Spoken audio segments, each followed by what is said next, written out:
Right, I think I'm ready when you are, I guess. Okay. Yeah, everything is should be fine.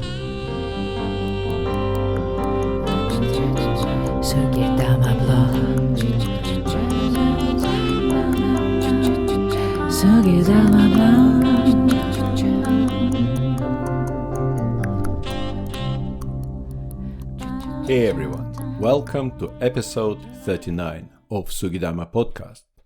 The podcast about Japanese sake, the drink that you can enjoy nowadays in many cities and towns across the world and the UK.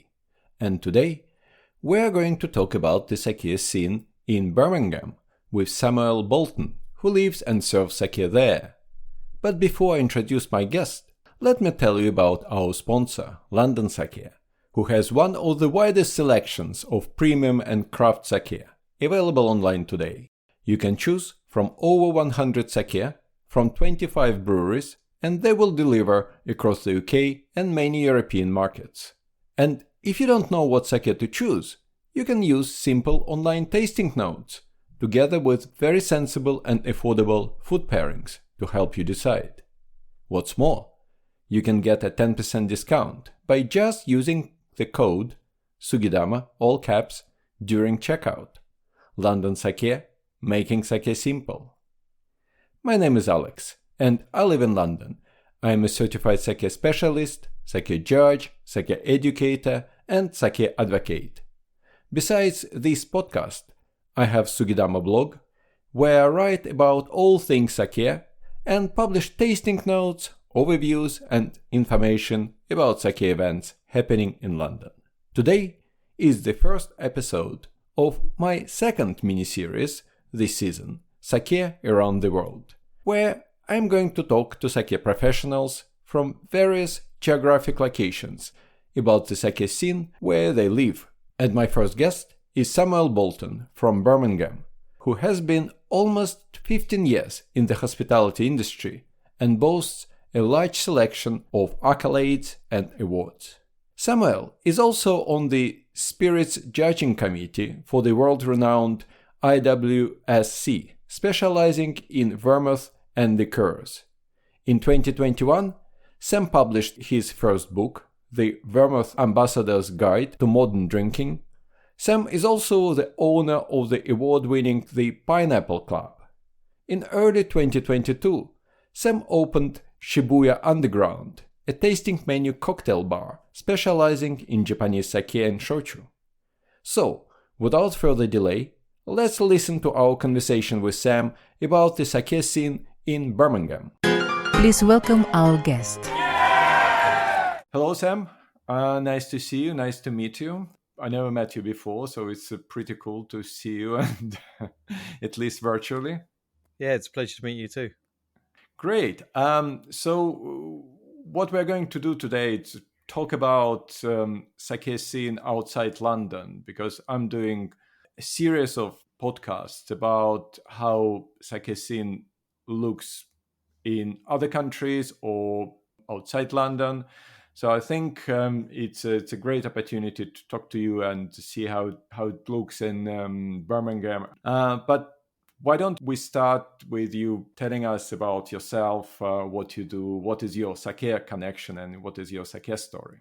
Yeah, so I wouldn't say I've been like heavily in sake that long now, but I started in sake probably going back to about 2018. So I was going to Japan, and at the time, if I'm honest, I didn't have a particular proclivity for Japan. I'd never been. I obviously knew of Japan and had watched anime and stuff like that as a kid, but I'd never really had a love for Japan, which I think kind of comes hand in hand with sake. And it was actually an ex-partner of mine who wanted to go. So we booked a trip and I was planning it. And I've been a bartender for all of my adult life, been like working in hospitality since I was 16. I'm so almost 15 years now. So I was like, right, when we go, we'll book a trip to a sake brewery. And the only one I'd heard of at the time was Akashi Tai. They're obviously very prevalent in the UK. So I wanted to go and visit them. So I arranged the trip through the UK distributor, had the conversations and arranged that, and then figured out where to go and how to get there. And looking back, I could have just Googled sake tourism in Kyoto and probably gone and done anywhere else, but it was the only one I knew at the time. So I just thought, all right, I'll go there. At least my thought process was we used them already at the bar, so at least I can go visit someone that I actually know, and rather than just a random sake brewery that I'd probably never see again. That was my thought process. So I went there, and like before going, I wanted to make sure that I kind of learnt a little bit about sake so that I could get the full experience, because my knowledge of sake at the time was I had tried plum sake and I knew it came hot. Like, I was very much like most people at that point. No real understanding of the category. So yeah, went and did the tour. Obviously, I'd learned loads before getting there, so I knew about grades, I knew about all this stuff. So I felt like I could ask better questions, and spent some time in the brewery with them there for the day. Learned loads, saw them working, got to try products obviously that they don't have in the UK, and that was kind of it. I thought it was really cool. I thought sake is quite cool. I'd like to learn a bit more about it. And then when I came back to the UK after being away, it was one of the people for their importer that asked me if I'd want to just like help out once a month, once every 2 months, just like on an ad hoc basis to teach about sake. And I was like, well, I don't know anything about it. And they were like, well, you've been to the brewery, you know the products, you've met the owner. Like, they were like, you'd be a good trainer for it. So I was like, okay, fine, like happy to do it, and did some little bits with them. Not a lot really. But at the time, I was like, well, if I'm going to talk about it and kind of be a face of a category almost in my eyes, was then I wanted to make sure that I learned about it and I knew what I was talking about. So I started to, make sure that I'd focused my knowledge on that and understood a bit more. And then it kind of snowballed, really. You get the bug, and you want to learn and you want to try. And then I also own a bar now, and I owned a bar at the time as well, but it didn't really have anything to do with Japan. And then so I opened a new bar, and then we decided that we had a basement space, and we were like, oh, it'd be really cool to do like an omakase style like sake and cocktail bar down there. And that's when I said, well, if we're going to do this and I'm going to put my name and face to a business about this, I need to take this seriously. And that's when would have been about 2 years ago now, started to take it seriously and really, really learn and, meet distributors, learn what I'm talking about, try as many sakes as possible. So yeah, it's been about 2 years that I've been heavily in sake.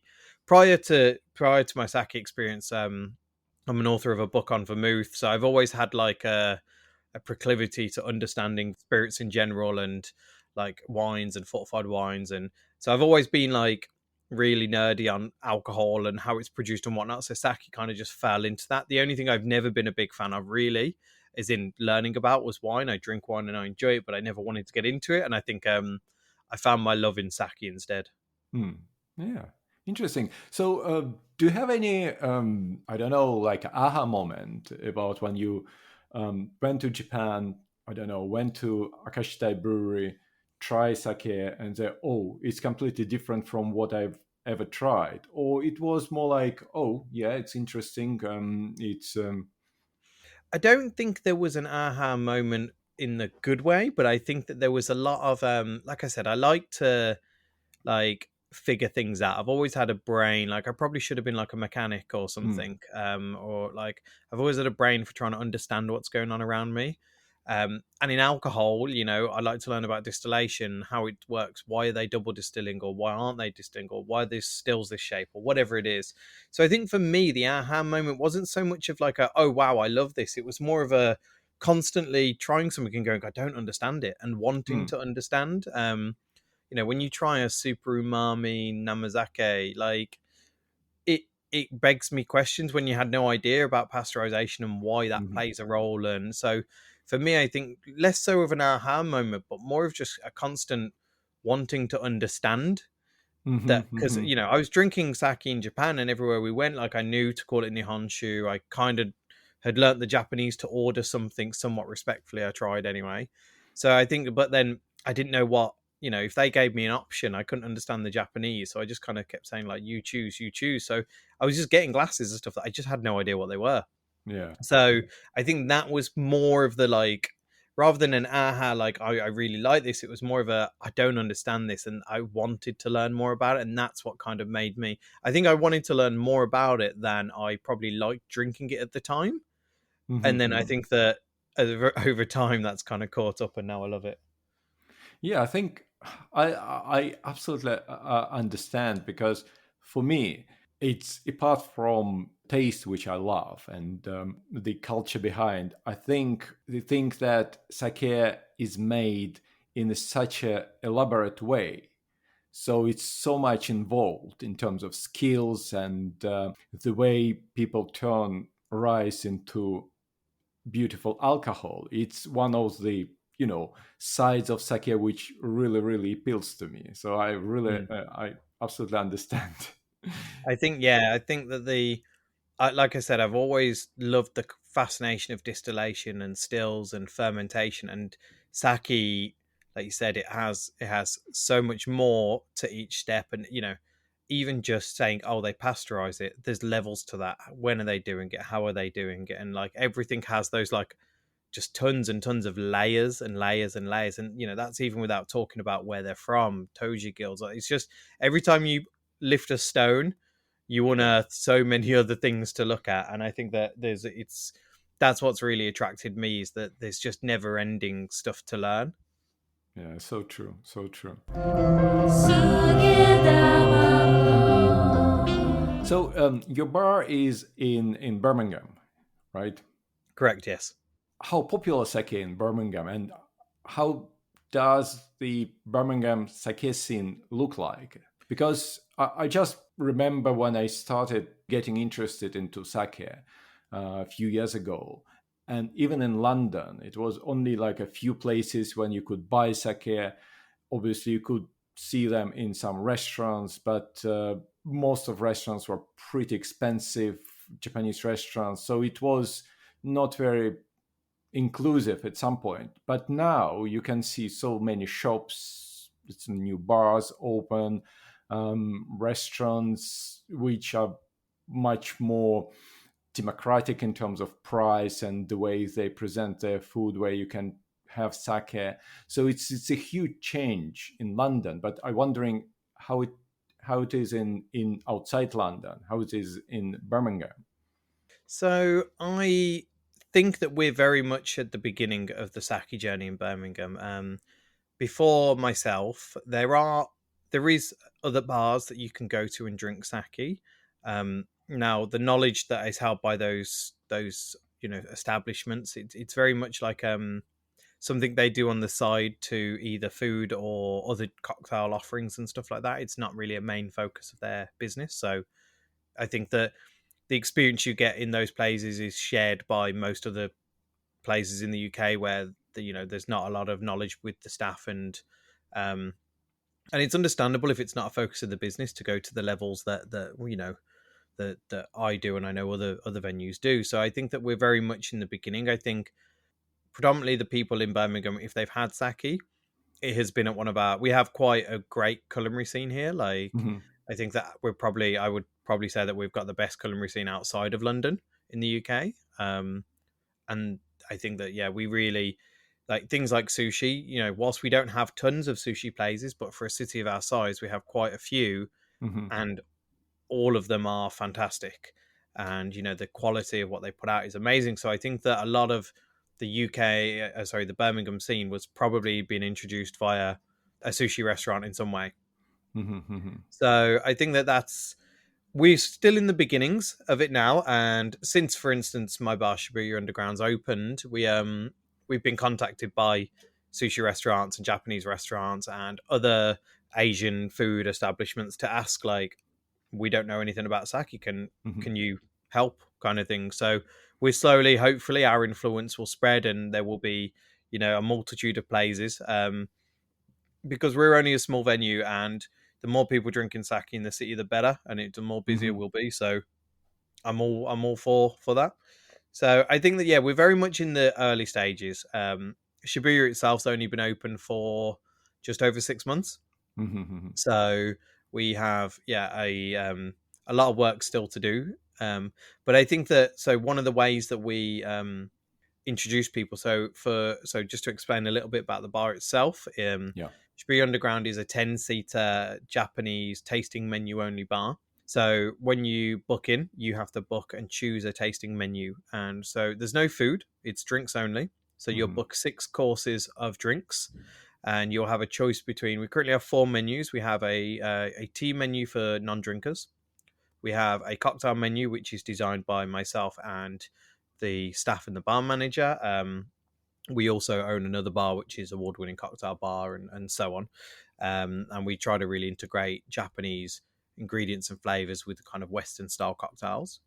And then we have 2 sake menus. So we have one that we call a beginner's menu and one that we Mm-hmm. call a connoisseur's menu. Now, the word connoisseur is probably a bit misleading, but the beginner's menu is focusing on teaching people about sake. So we teach them what grading is, how rice is polished, what words mean when they're looking at the idea is hopefully after spending the 2 hours the session Mm-hmm. takes, that they will be able to at least understand what a ginjo is, or a Mm-hmm. daiginjo, or a futsushu, and they'll be able to hopefully pick better off of a list at someone else's bar or restaurant.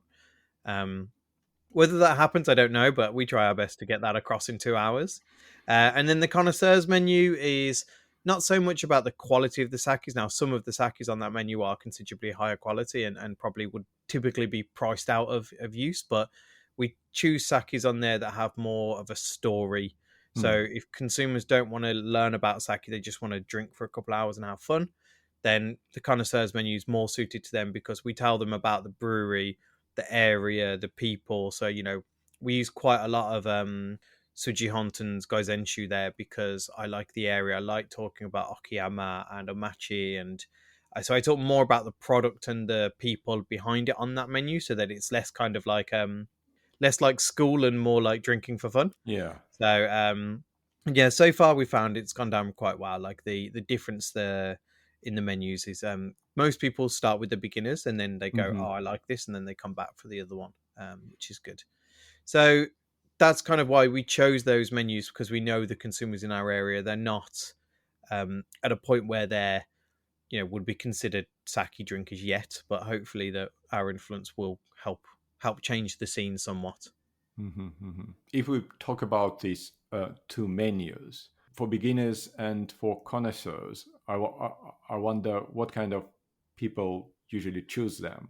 Mm. So we've only been doing the connoisseurs menu for a short amount of time, so we haven't seen a I probably don't have enough data yet to really figure it out. The hope is that, like I said, people do one menu and then they have a reason to come back, because obviously we're only offer one menu, then there's only one reason for them to ever come, and I would like Mm-hmm. as a business for people to return. Um, so the second menu was put in as an option for that, and currently we've seen some people take it because they're priced differently as well. So one's slightly more expensive, the connoisseurs, and that's because we showcase, most of the sakis on that menu are daiginjos. Some of them as well are quite expensive. Like I think one of them retails for £140 a bottle. So they're quite premium Mm-hmm. sakis, and they're not things that you could probably pick up and try every day. Yeah. So we work with the importers to make sure that we can do that and do that well. So one's priced a bit differently. So I think initially we see most people will take the beginner's menu, and I think that fits in line with, like I said, that most people in our city don't understand sake. What typically happens as well is that we'll find that if people do buy both menus, it's normally one person will have one and the other Mm. person will have the other one, and then they will share, and that's where they can get more out of the experience, which is also good. Mm-hmm. So yeah, I'm not really sure yet right now if we've seen a trend yet in the type of person that's having it, but Mm-hmm. hopefully that will come out with a bit more time. Yeah, definitely. Do you offer any snacks with sake, or is it just drinking only? We do offer a few sweet snacks. Mm-hmm. Not something that's particularly like nothing that's cooked or anything. We offer some mochi and some dorayaki. Mm. Um, but that's something that we are considering more and more. Now we do a lot of food-based events. So Mm-hmm. we've done some karagi nights before, because we're quite fortunate that the like I said, I own another bar, and this Shibuya is in the basement of that bar, so that other bar has a kitchen. So we do have access to a full-fledged kitchen when we need. So we've done karagi events. Mm-hmm. We've got a sushi and sake pairing evening coming up where we're doing 16 courses, and that's going to be really good. We've teamed up with one of the great sushi restaurants that I mentioned earlier. Mm-hmm. We're also doing a Christmas. We've got a Kentucky for Christmas evening where we'll be buying in some KFC, and we've got a menu of sake, but Oh. it's going to go really well with craggy and some fried chicken. So we do other events, and then I think we're planning a ramen event in January. So Mm-hmm. food is whilst it's not at the heart of what we do every day, it's something that we obviously know that consumers enjoy food with their sake. So it's something that Mm-hmm. we do regularly as well.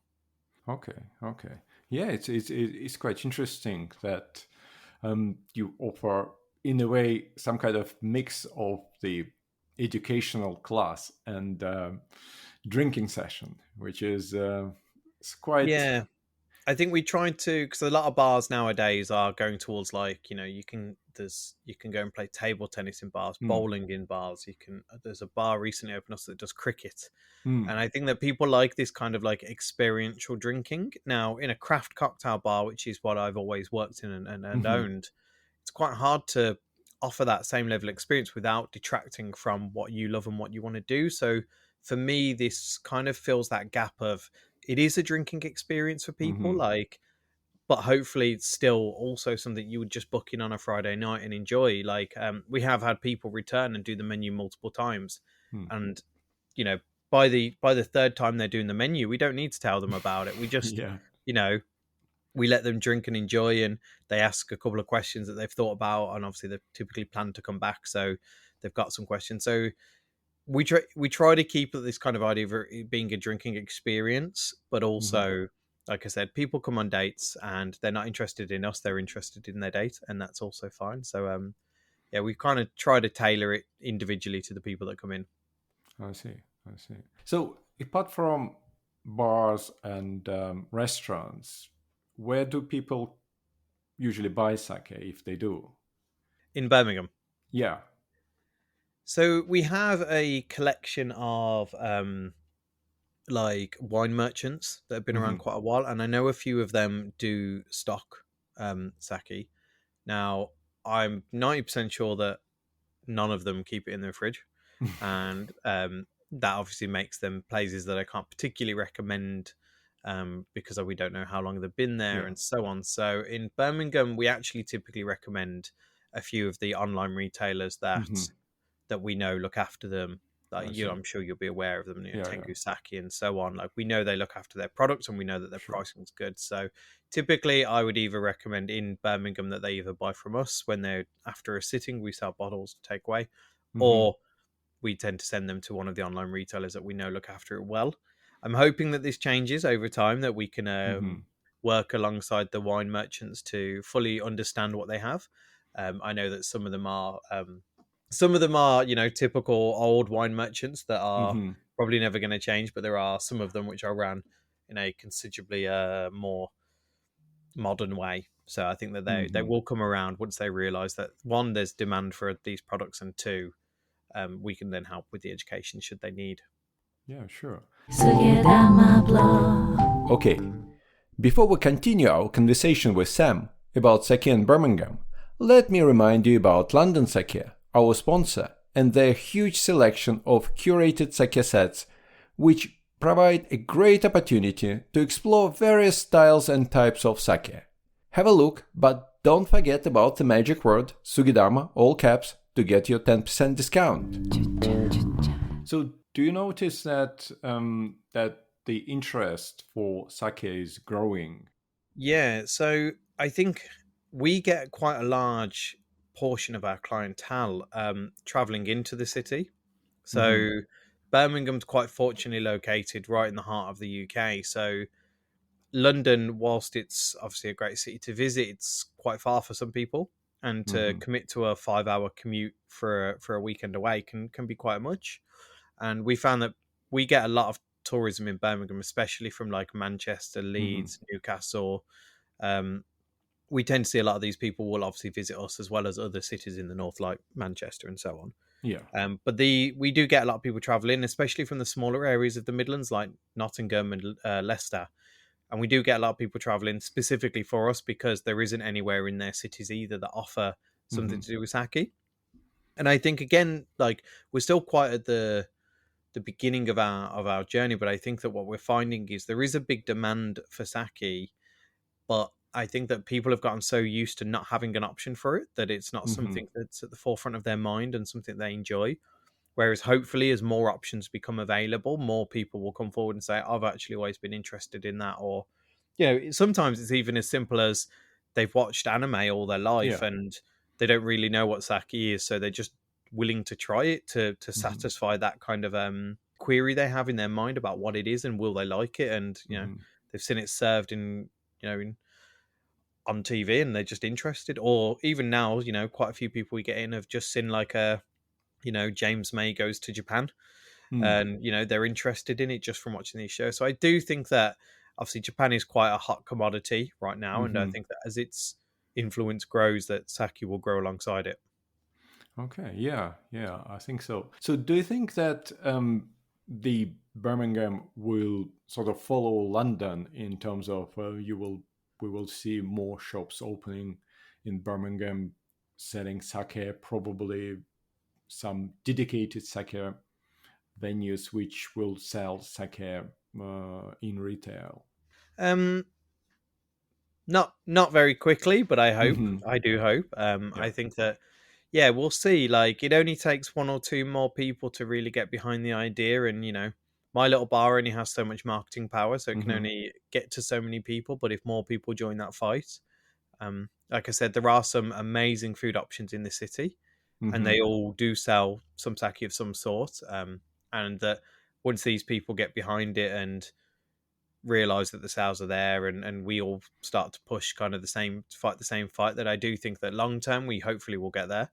And I think that, like I said, we have the infrastructure in the city. We're quite a large city for it to quite easily be integrated. If the wine merchants start putting it in the fridge, all of a sudden we have Hmm. 5 wine merchants in the city that are selling sake, and it could be something that happens quite quickly. But I'm more hesitant to say that. Yeah. So I think that it will happen slowly over time, especially if we keep fighting.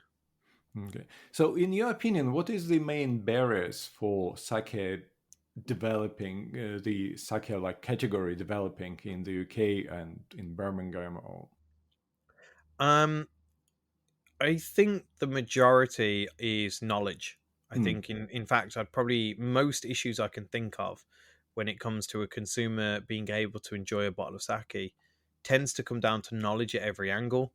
You know, if you go into we have some great Japanese restaurants here. One of my favorite ones is called Takumi, Hmm. um, and their sake menu is a bit of a nightmare to read. And that's because I don't know who wrote it, and I don't think anybody and any of the staff wrote it or anything like that. And there's nobody in venue who is like, a sommelier, or there's Hmm. no one in there that's a sake professional of some sort. So they, I can only assume that it came from a supplier of some sort. So it means that in venue, I find the menu really hard to read, and Hmm. I, I know what I'm talking about compared to the majority of consumers that are going in. And if I find it hard and people I go with find it hard, then um, we're at a bit of a loss for the consumer finding it easy. Hmm. So I think that things like that really does take a toll. The staff aren't knowledgeable in most of the restaurants I've been to be able to ask questions to. And I think that sake in a lot of these places is just seen as an extra that you should offer because people Hmm. will try it while they're there. So I think that, yeah, knowledge is the thing that I think holds everybody back. And I think that as a team of, from our side of the industry, of people who are into sake and understand it, we need to find ways of communicating those messages clearer to Hmm. consumers. Now, Hmm. I'm sure, like, there are arguments for things like talking about terroir and stuff like that in sake, and I think that that's a way of people are trying to use that to explain sake easier. And I'm not saying that that's the right or the wrong way. But I think that if we can, as professionals in this industry who know what we're doing and know what we're fighting for, can figure out better ways Hmm. of communicating that to guests and educating staff members and team members so that people can order it easier.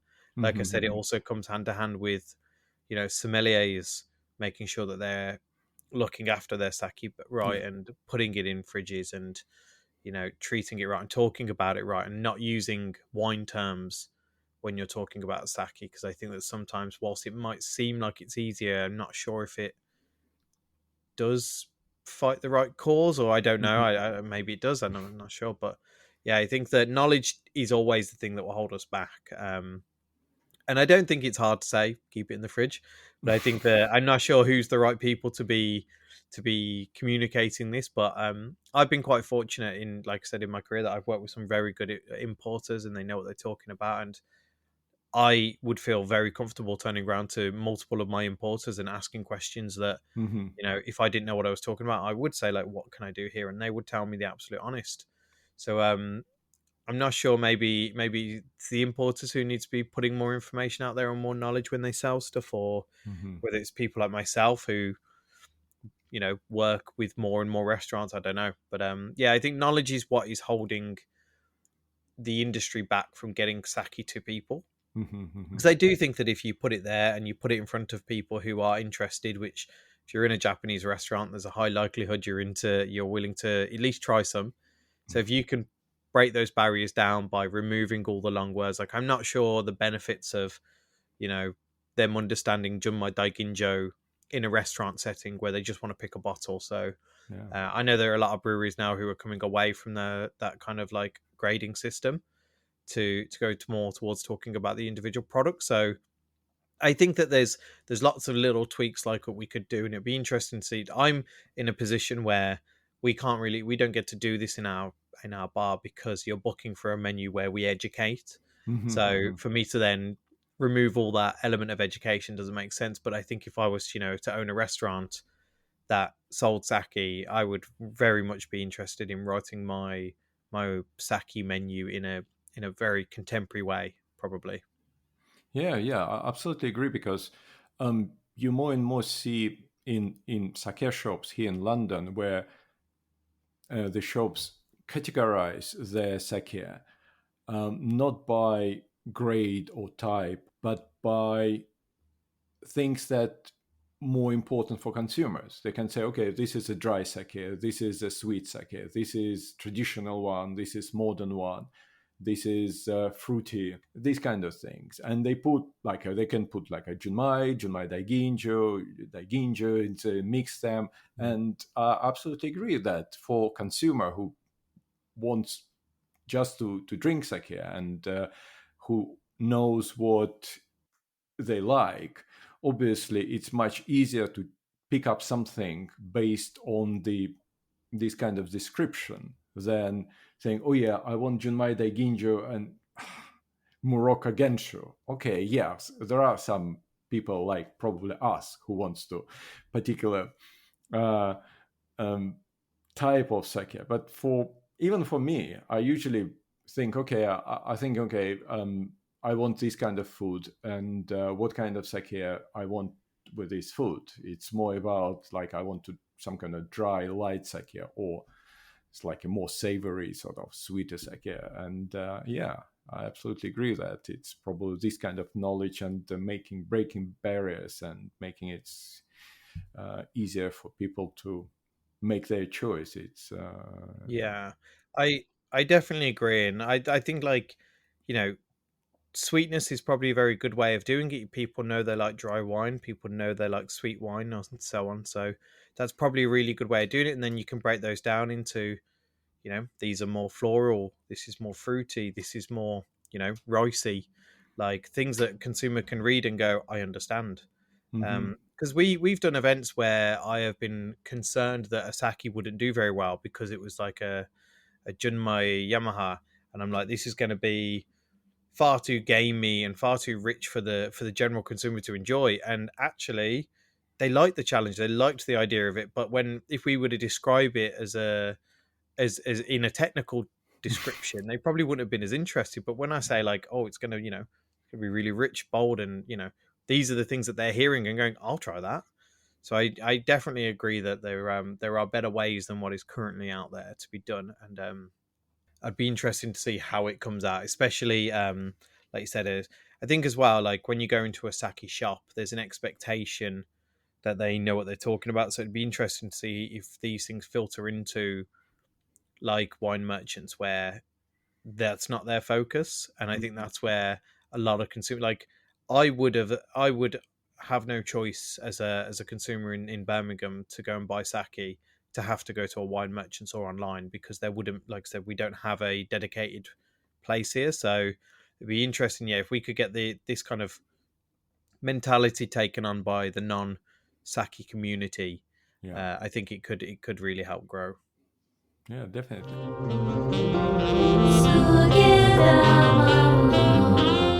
Have you noticed any preferences among people in terms of what kind of sake they prefer? Do they prefer, for example, bold, rich sake, or they prefer light and fruity sake? I mean, in general, obviously, everybody's got their own preferences, but is there any kind of trend you have noticed? Yeah, so I mean, 100% our menu I could pretty much guarantee most people when they come in, they will absolutely love. So, we don't have it on our current menu, but our previous menu, who used to have a Kashitai sparkling. Hmm. So straight away, I think the sparkling element interested people, and I think that it's probably because it was more familiar, Hmm. to the idea of prosecco and champagne and stuff like that to them. So that one did really well, but that one's also definitely on the sweet side for a sake. So I think it's easily approachable is probably what I'd say. It's very approachable. It's easy to drink, and it's very inoffensive. It's the one that I personally, when I'm having people over for dinner, Hmm. I will choose to grab a bottle of that or two bottles because they're tiny. Grab a couple bottles of that for people because I know it's going to be a crowd pleaser. Hmm. Now, is it the best sake in the world? I don't know. That's up to you. Like, I enjoy it. I enjoy it just as much as the next person. Would I drink it every day? Probably not. Hmm. But I do think it's a really good introductory one, and it's one that we saw heavily people enjoy it. Now, we purposely didn't put it at the beginning of our menu, which everybody was like, "You should have put this one first. I'd have liked it." And I was like, "Well, we don't want to because it's not a typical sake that I didn't want to give the impression that all sparkling sakes taste like that, especially, if you've had many sparkling sakes, Hmm. they're not all the same at all. No. That being said, there are a few other ones that have gone really well for us. We have a Daiginjo from Kanishi Shuzo called Kanishi Gold, and that one Mhm. has gone down really, really well with most consumers. And it's very floral, like a very floral Daiginjo, and that one's really resonated with people. Um, I think the ones that I found that have been less popular Mhm. tend to be Namazake, depending on the level of the Nama flavor, like depending on how Nama it is. Like sometimes there's one that we had and it was very, very, very raw and very Mm. strong in flavor, and that sometimes was polarizing for consumers. Mhm. Sometimes people would love it. It was I'd probably describe it as a Marmite sake for people like that, where it was Mm. a love or hate situation. Yeah. But I do think that as we're trialing new stuff with people, there are trends coming through, and Daiginjos tend to be the preferable flavor, and I think that's because they're lighter and easier. Whereas I think if you jump straight in there with a really rich, like Junmai, that could be it's a bit harder for them to understand. Mhm. Mhm. I see. I see. And I, I wonder if you noticed whether non-Japanese restaurants serve sake. Is there this kind of trend? We definitely in Birmingham have multiple non-Japanese restaurants selling sake, and again, I think this comes down to our culinary scene. Like, so within the city, we have, I think, three or four, I think four Michelin stars, and we have a few more like on the outskirts of the city. And we have more Michelin recommended places than I would care to count. And a lot of the Michelin stars also own other venues that aren't Michelin. And a lot of these, in fact, probably almost all of them, stock a sake in some way. Some of them only sell it by the bottle. Some of them use it on pairings. I recently went to one the other week, and they had a new meshu towards the Mhm. end, and admittedly, it wasn't one that contained any actual sake. Um, they didn't know that, and they were telling consumers that it did, and Mm. that's at least it's people are hearing the word sake and thinking they're enjoying it. Yeah. Um, so there are ones out there, and they definitely are. I think definitely in Birmingham, especially within the high end food scene, Mhm. that sake is seen as something to pair with and something that's interesting, especially like we mentioned Japan's on trend. Japanese food is just as on trend as stocks and kombu and miso. It's seen quite, miso especially, I think, is seen quite commonly now. Miso Yeah. and yuzu in food, regardless of it being Japanese or not. So I think that's where the connection is from a wine pairing point of view. So I definitely think that there is a market for that, and it can only help the sake market for people to go to a fine dining restaurant and, regardless of if the sommelier understands sake well, they do and would always understand food pairings. So you can pretty much count and hope that the food pairing is going to be great. Hmm. And that Hmm. can only help the sake market, I think. Yeah. Yeah. I think that for the city with such a rich culinary culture and tradition, obviously sake is something that should thrive at some Mm. point. As soon as this knowledge barrier, as you mentioned, is overcome, and people got like a better understanding what it is, better knowledge, probably better awareness of sake. Yeah, I think it's for Birmingham. It's definitely it's pretty good drink to discover. I agree. And I think, like I said there, the only thing that kind of probably holds us back is we are right in the middle of the UK. So Mm. historically, we haven't had many fresh fish restaurants. Um, we do have some popping up now, and they get fresh fish. Obviously, we have the ability to get it.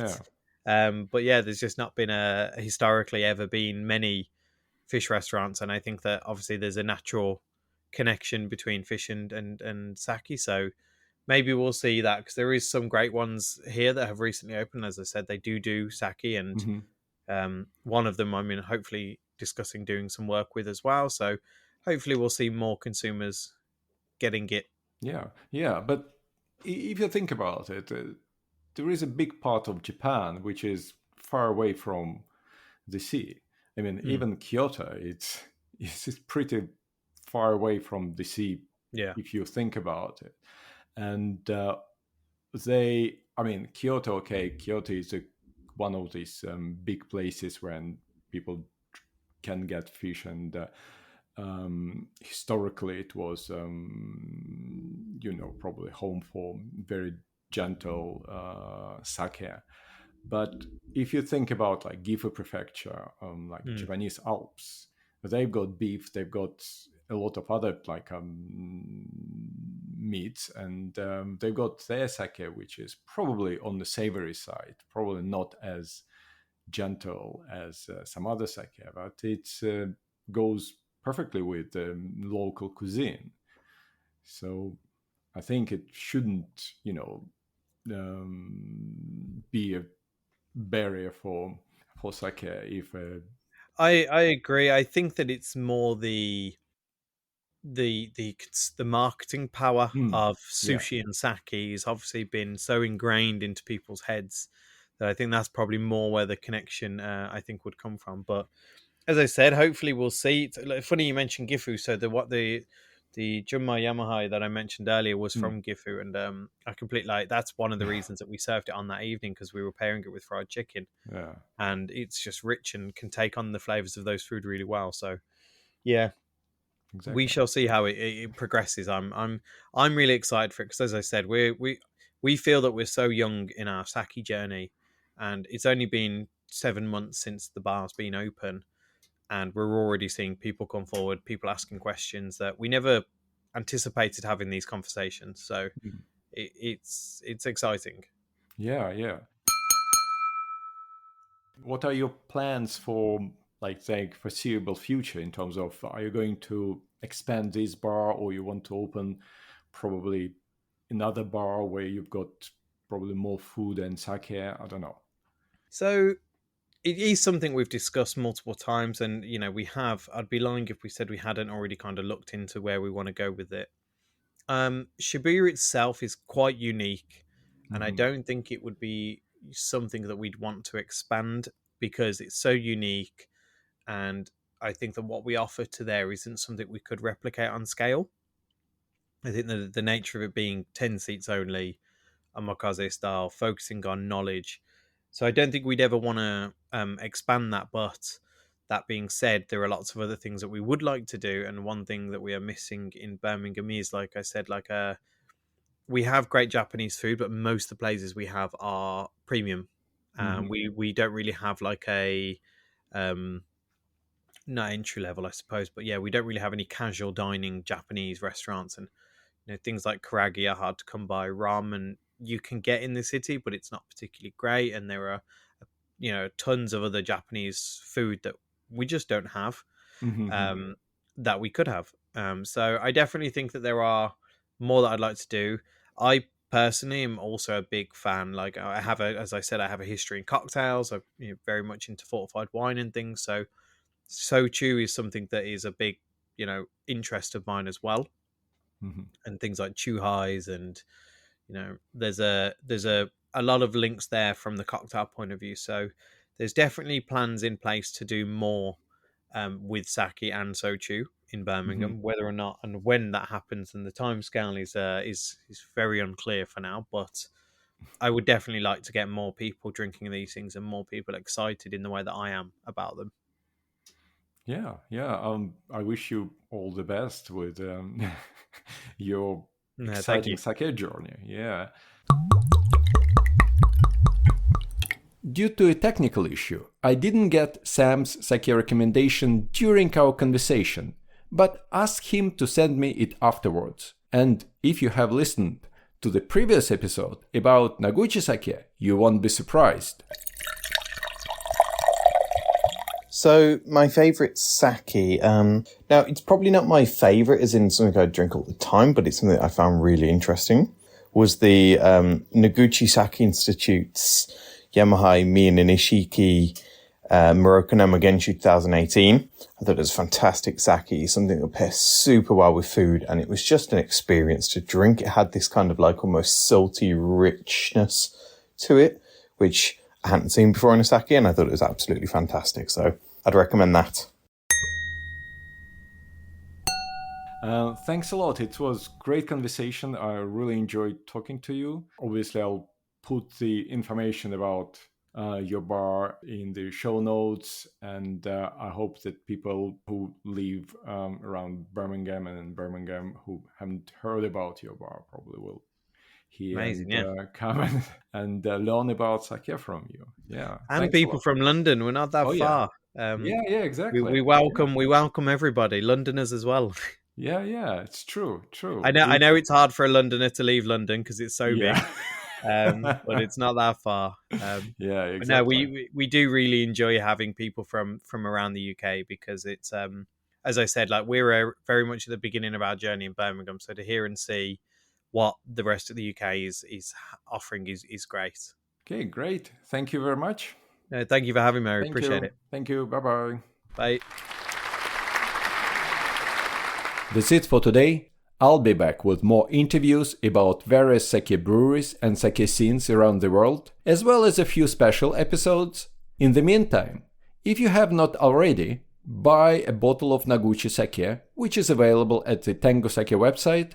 See the link in the show notes. Pair it with your favorite food and let me know what you think. If you have already tried it, buy something interesting from the London Sake website and compare it to Naguchi sake. Look up tasting notes for various sake on my website, sugidama.co.uk. If you live in Birmingham or happen to be there, stop by Shibuya Underground or the Pineapple Club. Have sake or a cocktail and chat with Sam. If you have any questions or suggestions about any sake topic, just drop me a line. My email address is alex@sugidama.co.uk, or you can tag me on Instagram or Twitter at sugidamablog in one word, or now on Mastodon as well, where I am at sugidamablog@universeodon.com. Again, if you like the episode and want more, hit the subscribe button, and you will get every new episode downloaded to your player as soon as it's out. If you would like to give me a bit of support, please leave a review or rate Sugidama Podcast on Apple Podcasts, Spotify, Podchaser, or anywhere you can do it. But more importantly, please share this podcast with your friends, on your social media, chat apps, anywhere. A lot of people get the recommendation from their friends. And you can be this friend and introduce people to amazing world of sake and support Sugidama podcast. And actually, the more people listen to this podcast, the more actively the podcasting platforms suggest it to other listeners. So it's the best way to bring new people to the world of sake. Thanks a lot for listening. Kanpai! Suge, suge, suge, Sugidama blog. Suge, suge, suge, Sugidama blog.